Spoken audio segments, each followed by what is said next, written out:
សួស្តីបងប្អូនទាំងអស់គ្នាសួស្តីបងប្អូននៅក្នុងវីដេអូមួយនេះនាងខ្ញុំបង្ហាញជូនជាមួយនឹងពីវិធីធ្វើបង្អែមជាខ្ទិះរបស់ខាងនាងខ្ញុំនាងខ្ញុំមានចេកទុំចំនួនមួយស្និតហើយក៏ជាចេកដែលសាញ់ថ្ងៃសិលផងដែរដល់ពេលអញ្ចឹងណាគឺស្ដាយវាបើសិនតែយើងអត់ធូរស្ដាយវាអញ្ចឹងយើងបកចេកហើយយើងហាន់ដូចដែលនាងខ្ញុំនេះនៅក្នុងវីដេអូនឹងបានឃើញអញ្ចឹងហើយនឹងគ្រាប់សាគូមួយចាននាងខ្ញុំត្រាំរួចរាល់ហើយបន្ទាប់មកយើងដាំទឹកឲ្យពុះហើយចាក់ចេកជាមួយនឹងគ្រាប់សាគូនោះគឺចូលគ្នាតែមួយតែម្ដងបងប្អូនដើម្បីកុំឲ្យវាខ្លោចព្រោះកាលណាដែលយើងដាក់គ្រាប់សាគូមុនយើងបង់ចេកក្រោយវាខ្លោចអញ្ចឹងយើងបង់ទន្ទឹមចូលគ្នាតែម្ដងតើហើយរងចាំទុកឲ្យវាពុះឥឡូវឃើញថាវាពុះហើយយើងកូរបន្តិចទៅវាពុះហើ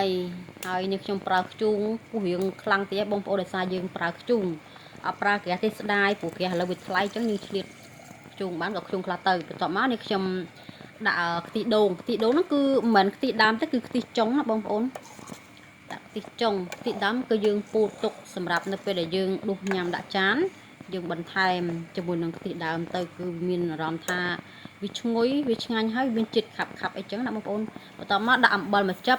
ស្ករសដាក់តាមចំណង់ចំណូលចិត្តដែលយើងគិតថាចង់ផ្អែមខ្លាំងឬក៏ផ្អែមល្មមឬក៏ផ្អែមប៉ុណ្ណាអីយើងតម្រូវតាមមាត់សម្រាប់អ្នកដែលធ្វើអញ្ចឹងណាបងប្អូននេះខ្ញុំគឺចូលចិត្តមកល្មមមិនផ្អែមខ្លាំងទេកាលណាយើងដាក់ផ្អែមខ្លាំងពេកវាធ្វើឲ្យបង្អែមរបស់យើងគឺឆាប់តលាន់ហើយសម្រាប់នេះខ្ញុំនោះគឺឧស្សាហ៍ធ្វើណាចេកខ្ទិះបង្អែមល្ពៅព្រោះដោយសារដែលម្ដាយនេះខ្ញុំក៏លក់ដូរនៅផ្សារហើយសម្រាប់ចេកខ្ទិះវិញគឺយើងដាក់សាច់ឲ្យសិលហើយនៅខ្ញុំបន្ថែមកាក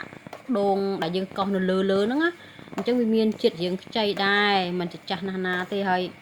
និយាយពីដូងនៅខាងក្រៅផ្ទះដូចបងប្អូនបានដឹងស្រាប់ហើយថានេះខ្ញុំគឺមានដើមដូងនៅក្រោយផ្ទះប្រហែលដើម3ដើមដល់ពេលអញ្ចឹងគឺវាទុំវាជ្រុះហើយយើងប្រើតែអាទុំជ្រុះយកទៅណាអស់បងប្អូនហើយនេះខ្ញុំបន្ថែមជាមួយនឹងខ្ទិះដើមណាបងប្អូនណាដាក់ខ្ទិះចុងហើយបន្ទាប់មករៀបពុះម្សៅទៅយើងបន្ថែមខ្ទិះដើមដើម្បីឲ្យមានក្លិនឈ្ងុយហើយភ្លក់មើលក៏មានអារម្មណ៍ថាឆ្ងាញ់ដែរហើយនេះគឺខ្ទិះដើមដែលនេះខ្ញុំពូតរួចហើយដាក់ជាកំប៉ុងយកចូលក្នុងទូទឹកកកនៅពេលដែលយើងចង់ញ៉ាំយើងដួសមួយចានហើយយើងលាយជាមួយនឹងខ្ទិះដូងដែលយើងដាក់ក្នុងទូទឹកកកទៅគឺថាឆ្ងាញ់តែម្ដងបងប្អូនតែឆ្លៀតធ្វើទៅបងប្អូនអើយព្រោះស្ដាយហើយសម្រាប់ល្ពៅនេះវិញគឺម្ដាយនេះខ្ញុំគាត់លក់ដូរនៅផ្សារហ្នឹងគឺអ្នកដែលលក់ដូរក្បែរគាត់ហ្នឹងពេលខ្លះគេឲ្យមួយផ្លែពីរផ្លែមកអញ្ចឹងណាបងប្អូនពេលខ្លះគេលក់អត់អស់លក់សល់អញ្ចឹងទៅក៏ម្ដាយនេះខ្ញុំគាត់ជួយទិញទៅចេះទិញយកមកទុកទៅពេលខ្លះយើងត្រូវការធ្វើបង្អែមអញ្ចឹងឬក៏យើងត្រូវការស្លប្រហើស្លកកអីចឹងទៅគឺវាត្រូវអញ្ចឹងណាបងប្អូនហើយឥឡូវគឺយើងទុកឲ្យវាពុះបន្តិចព្រោះថាមុនហ្នឹងនេះខ្ញុំបានចាក់ខ្ទិះដើមចូលយើង